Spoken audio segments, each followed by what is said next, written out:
ඔයත් දන්නවද ලලාට ධාතුන් වහන්සේ වැඩ සිටින්නේ ලංකාද්වීපයේ සේරුවිල මංගල මහා සෑයේ. තථාගතයන් වහන්සේගේ විශාලම ධාතුන් වහන්සේ. සිවතරුන් නාග ලෝකෙන් ගෙන ආපු කේශ ධාතුන් වහන්සේලාත් එක්කයි සේරුවිල මහා සෑයේ වැඩ සිටින්නේ. දකුණු අකු ධාතුන් වහන්සේ තූපාරාම දාගැබ් වහන්සේ තුල වැඩ සිටිනවා. යටිවන් දළදා වහන්සේ මහනුවර දළදා මාලිගාවේ වැඩ සිටිනවා. උඩුවන් දළදා වහන්සේ යටාල වෙහෙරේ තිස්ස මහාරාමයේ වැඩ සිටිනවා. සෙල්ලිපි දෙකක් තියෙන ඔප්පු කරන්න පුළුවන්. එක දළදා වහන්සේ නමක් දකුණු දළදා වහන්සේ තාවතිසා දිව්‍ය භවනේ අනිත් දකුණු දළදා වහන්සේ සෝමාවතී චෛත්‍යයේත් වැඩ සිටිනවා. වම් අකු ධාතුන් වහන්සේ බ්‍රහ්ම ලෝකේ සලුමින සෑයේ වැඩ සිටිනවා. ග්‍රීවාස්ති ධාතුන් වහන්සේ පින්වත්නි මහියංගන මහා සෑයේ මහා සුමන දෙවියන්ට පූජා කරපු දීපු මේ කේශ ධාතුන් වහන්සේලාත් සමග මහියංගන දාගැබ් වහන්සේ තුල වැඩ සිටිනවා. තථාගතයන් වහන්සේගේ දෙබම මැද වැඩ හිටපු ඌර්ණ රෝම ධාතුන් වහන්සේ දක්ෂිනාවර්ත වෂ්ටවංක මාණික්කය තුල තැන්පත් කරලා මිහින්තලා මහා සෑයේ තැන්පත් වෙලා තියෙනවා. නක ධාතුන් වහන්සේලා පින්වත්නි දීඝවාපි චෛත්‍යයේ තැන්පත් වෙලා තියෙනවා. කේශ ධාතුන් වහන්සේලා ගිරිහඬු සෑයේ තැන්පත් වෙලා තියෙනවා. මාවතගම මකුලා නරම්පල ඒ දාගැබ් වහන්සේ තුල තැන්පත් වෙලා තියෙනවා. මකුලාන දාගැබ් වහන්සේ තුල දන්නවනේ කුරුණෑගල මාවතගම තියෙනවා අරම්පොල කියලා ගම. ඒක මකුලාන කියලා චෛත්‍යයක් තියෙනවා. ඒ චෛත්‍යයේ තැන්පත් වෙලා තියෙනවා.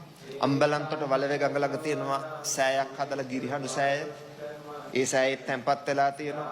ගෝඨපබ්බත විහාරේ හම්බන්තොට තැන්පත් වෙලා තියෙනවා කේශ ධාතුන් වහන්සේලා. රන්න හුංගම අතර තියෙනවා කලමැටිය කියලා විහාර නවයක්. ඒ විහාර නමේ මැද සෑයේ වැඩ සිටිනවා කේශ ධාතුන් වහන්සේලා. පුරාණ තංගලු මහා විහාරේ කේශ ධාතුන් වහන්සේලා තැන්පත් වෙලා තියෙනවා. මුතියංගන චෛත්‍යයේ බුදුරජාණන් වහන්සේගේ දාඩිය මුතු ඇට බවට පත් වෙලා බිමට වැටුණා. ඒ මුත්තක ධාතුන් වහන්සේලා ඉන්දක දෙවියෝ නිදන් කළා කේශ ධාතුන් වහන්සේලා සමග මුතියංගන සෑයේ බදුල්ලේ නගර මැද්දේ. සිදුහත් කුමාරයා කේසච්ඡේදනය කරපු මගුල් කඩුව බුදුරජාණන් වහන්සේ වැඩ හිටපු ඒ රන් ආසනයත් සමග කේස ධාතුත් සමග මහා ഘോഷ දෙවියන්ට දීපු කතරගම කිරිවෙහෙරේ තැන්පත් වෙලා තියෙනවා. අනුරාධපුර සුද්ධ නගරයේ ජේතවනාරාම මහා දාගැබ් වහන්සේ තුල කේස ධාතුන් වහන්සේලා තථාගතයන් වහන්සේ ඉන්නට බඳපු ඒ පටි ධාතුන් වහන්සේගෙන් කොටසකුත් තැන්පත් වෙලා තියෙනවා. අස්සි ධාතුත් සමග. තව පින්වත් ලංකාවේ කොච්චර චෛත්‍යවල කේස ධාතුන් වහන්සේලා වැඩ හිටිනවද? එපමණක් නෙමෙයි තථාගතයන් වහන්සේගේ ශ්‍රී ශරීරයේ 8න් එකක් ධාතු ද්‍රෝණයක් ධාතු ලක්දිවට අලංකාරයක් වැනි වසදෘශ ස්වර්ණමාලී මහා දාගැබ් වහන්සේ තුල අනන්ත ආශ්චර්යයෙන් යුක්තවද වැඩ සිටිනවා.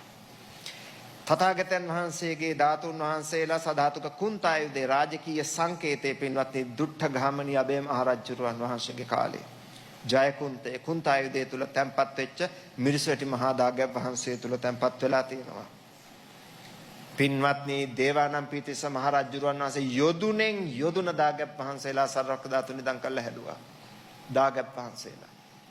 එපමණක් නෙමෙයි තථාගතයන් වහන්සේගේ පාත්‍ර ධාතුන් වහන්සේ සතරවරම් දෙවියෝ පූජා කරපු ඒ ශිලා පාත්‍ර හතර එකක් වෙලා උන්වහන්සේ අවුරුදු 45ක් තිස්සේ දාන වැළඳුවේ පාත්‍රය කොහෙද අද වැඩ හිටින්නේ ලංකාවේ. ඔය යට්ටෝගොඩ නුවර යනකොට හන්දියක් තියෙනවා වමට හැරිලා යන්න පුළුවන් බෙලිගල චෛත්‍යය තැන්පත් වෙලා තියෙනවා. තඹසන්නසේ කොටලා තියෙනවා. 6 වෙනි පෙරකුම්බ රජතුමාගේ කාලේ. කවුරුවත් සලකන්නේ නැහැ.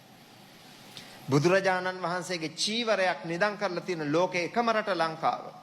සිවුරු දාගැබ කැලණියේ. මැණික් පුටු දෙකක් ලංකාවේ වැඩ හිටිනවා. නාගදීපේ සහ කැලණියේ. පින්වත්නි මේ වගේ පින්වන්ත රටක් තුන් ලෝකෙ කොහෙද තියෙන්නේ?